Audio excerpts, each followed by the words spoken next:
If you are really struggling with your marketing right now and you'd really like to create it with ease and flow, you're in for a treat because I've got the wonderful Kaye King with me and she's a marketing mentor. Hello, Kaye. Can't wait Good to morning. say. Good morning, and thank you for having me, Julie. Yeah, I'm looking forward to our conversation today. Pleasure. So, how about you start and we'll see where it ends up? Yeah, I shall just dive straight in. And the thing about marketing is it is a huge topic. And if you Google how to market my small business, you will get 4.1 billion results. 4.1 billion results. How is anybody supposed to know what to do with that? And if it's not your bag, it's really overwhelming, it's really difficult, it can feel a bit icky, a bit spammy. Lots of people, you mention marketing, it just makes them want to hide under their desk rather than kind of get out there and tell everyone how amazing they are. So, one of the things I do is help people develop a marketing habit because when we have a rhythm to our marketing, we find a habit with it, then it feels less overwhelming, it feels more doable, and habits are about making things right for you, not necessarily following what everyone else is doing. If you've ever tried to develop a habit that someone's told you you should do, you're not going to do it. If it's not you, you're not going to stick to it. So, a lot of my encouragement today will be to find habits that work for you, not habits that other people tell you that you should be doing.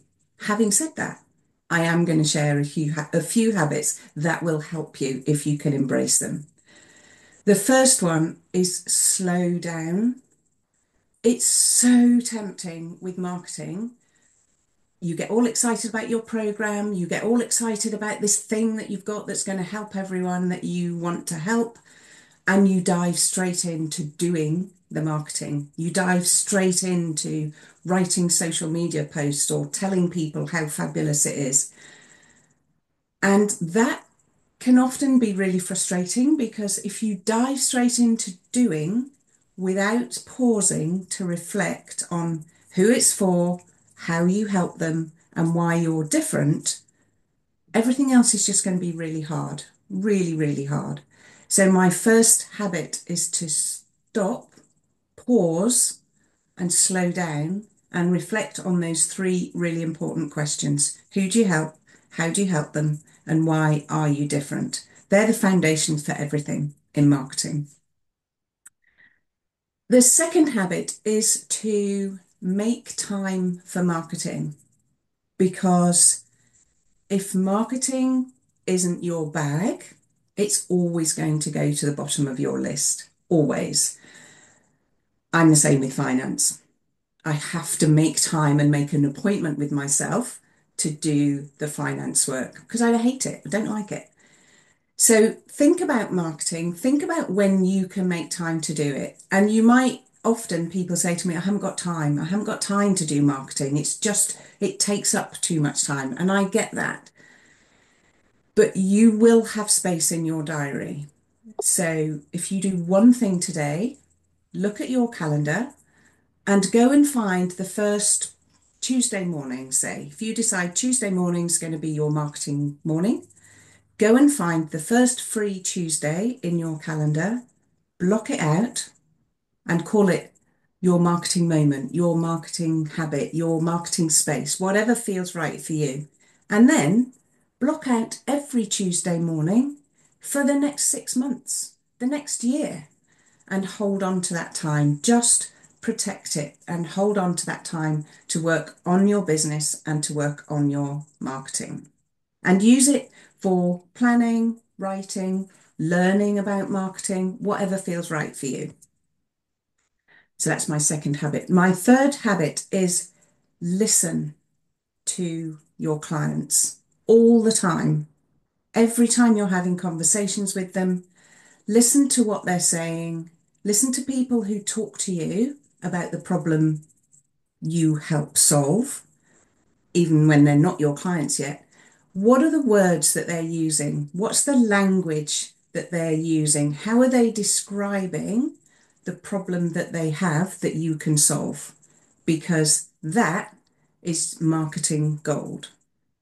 Capture those nuggets in a notebook if you're an analog girl like me, on a file in your on your laptop, in Trello, wherever. But those words and phrases that your clients use to describe their problem will resonate with other people far more than any words that you come up with, because you're not your ideal client and you will describe things differently, and the language you use will be different to the language they use, and you need to connect with them. So listen a lot.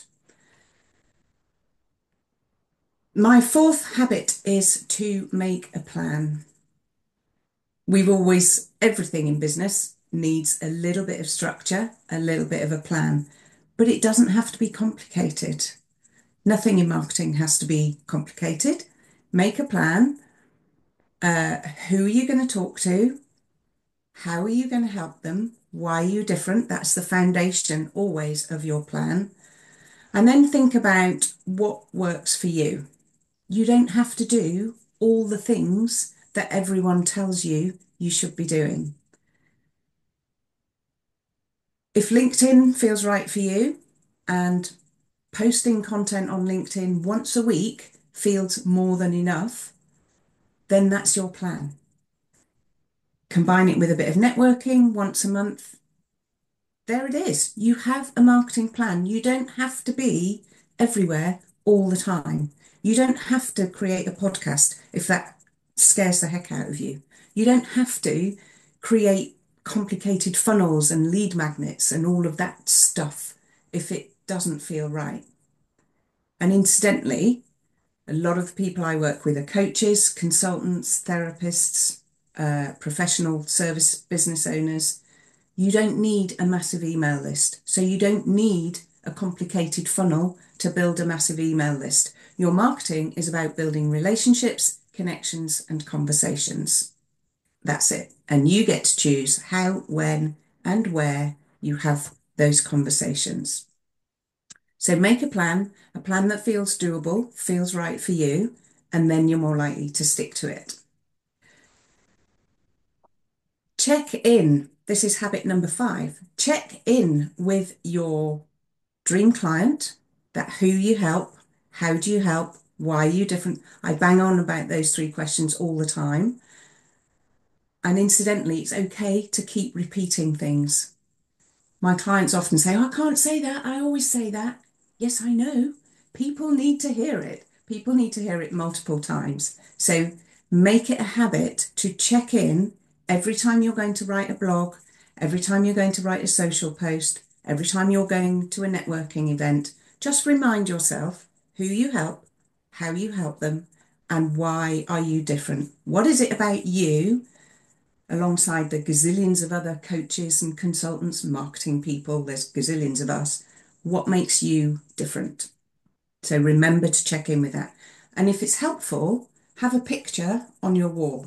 So I've got a picture up there behind my laptop that reminds me always who I'm talking to, how I help them, and not necessarily why I'm different, but that's wrapped up in who they are and how I help them compared to how other marketing people help them.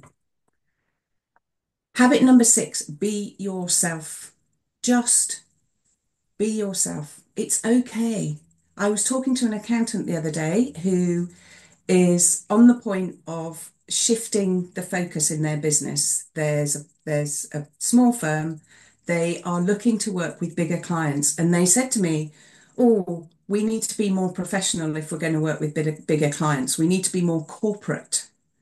And they're not corporate people at all. Their brand, their personality is fun and lively and engaging. And I said, "Do you want to be more corporate?"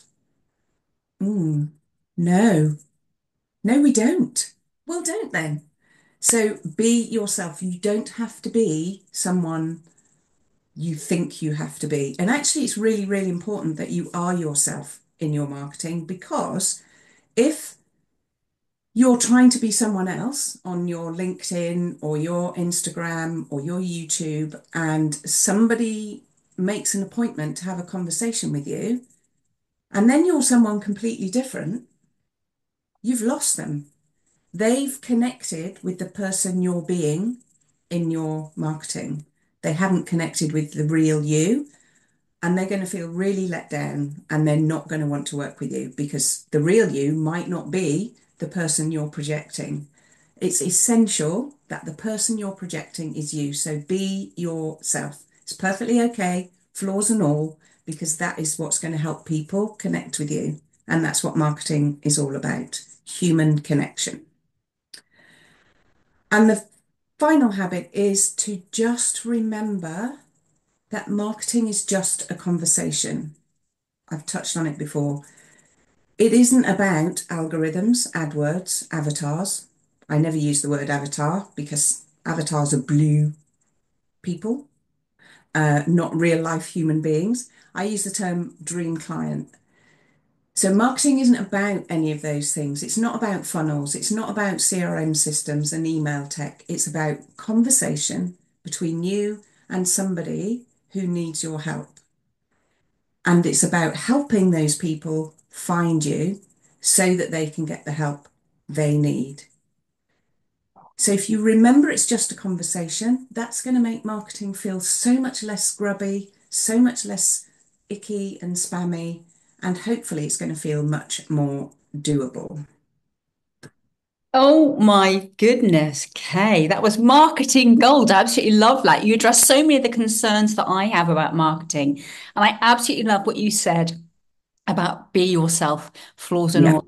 So, so important. So, obviously, all Kay's links will be down below this video, as will mine. So, check her out. But is there anything, Kay, that you think people need to know? Is there one thing about you or about what you do they need to know? The one thing is that my clients tell me that calm is my superpower. Marketing is a really noisy world sometimes. You know, if you're out there, all those 4.1 billion Google pages for a start, we can feel quite bombarded. And when I work with my clients, they always say that they feel like the noise goes, they feel calmer, they feel kind of looked after. And so I don't do the marketing for my clients. I guide them to the right solution for them. And that's what marketing is all about, finding the right solution for you to help those clients who need your help, remember. So if you're not visible, they don't know you're there, finding the right way to do that so that you can stick to that marketing habit in a way that is gentle and nurturing and not shouty and spammy, because I don't do shouty and spammy. No, we don't want that. No one likes that. I'm going to call you Calm Kay King from now on. So, everyone, Thank please you. check out Kay's links below, check out mine, and get in touch. Ask a Yeah. question. I know that Kay will be happy to answer. So, thank you very much, Kay, again. Thanks for watching. If you've enjoyed this and you know someone else who really could do with some of these tips, then please, please share this video and do give us a like or a subscribe. Thank you. Yes, please. Speak to you soon.